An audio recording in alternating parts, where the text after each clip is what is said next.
What's up everyone? In this video, I'm going to show you how to install macOS, with the scenario being that you are running the installer after having recovered your drive.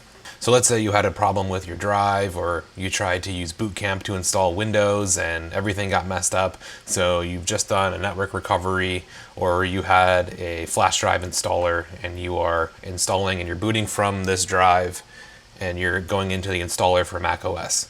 But I would imagine the process would be similar on newer versions, and it might look a little different, but it would be similar on older versions. This is just the hardware that I have at the time and the software that I have at the time to do this. So first we're going to wait for this loading bar to go, and then we'll get into the first steps. Alright, so first things first, we're going to select our language. English I'm going to use, and I'm going to click the arrow. So first, before we click Install macOS, we're going to come down to Disk Utility and click Continue.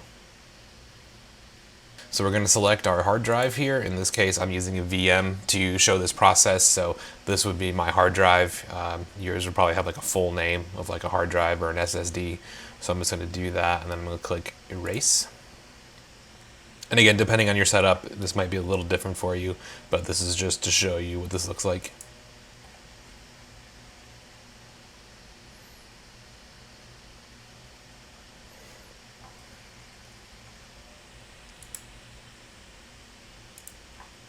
All right, there we go.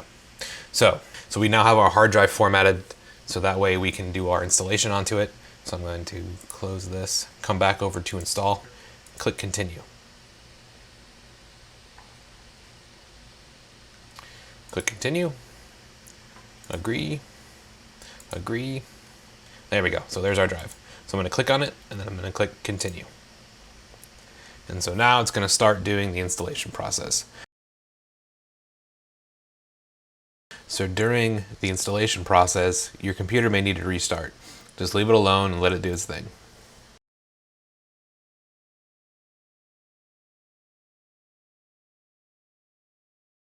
So on the language screen, I'm going to select United States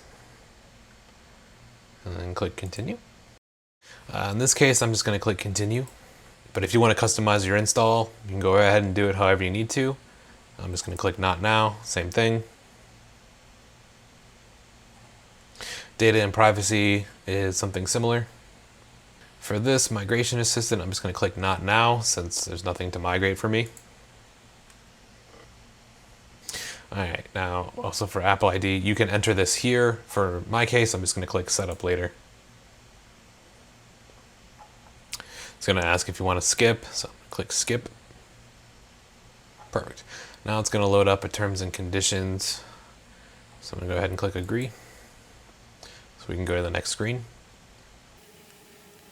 Okay, agree. Alright, now it's going to ask for the name, so I'm just going to call this computer. So I'm going to enter the full name, account name, password. Click Continue. Now as far as these settings go, you can customize these settings to not do analytics or to not share location. Again, it's going to ask about some analytics here. I'm just going to leave that unchecked in this case. You can turn it on if you want. I typically like to leave those turned off, but that's just me. Screen time, I'm going to click Setup Later, but you can enable that if you want. I'm just going to disable Siri here, but you can leave it on if you want, and then I'm going to click Continue.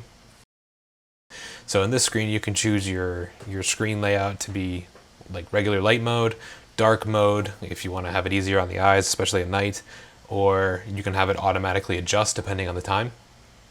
I'm just going to click light. I'm just going to leave it at light and then click Continue. Alright, and with that, we are now looking at our screen. So you might get this in the very beginning, the keyboard setup, and it's going to ask you to press the button immediately to the right of the left shift. In my case, that will be Z. And then it's going to ask on the button immediately to the left of the right shift. In my case, that's the question mark key. And then I'm just going to click Done. Alright, and there you have it. That's how you go through the install process on a Mac.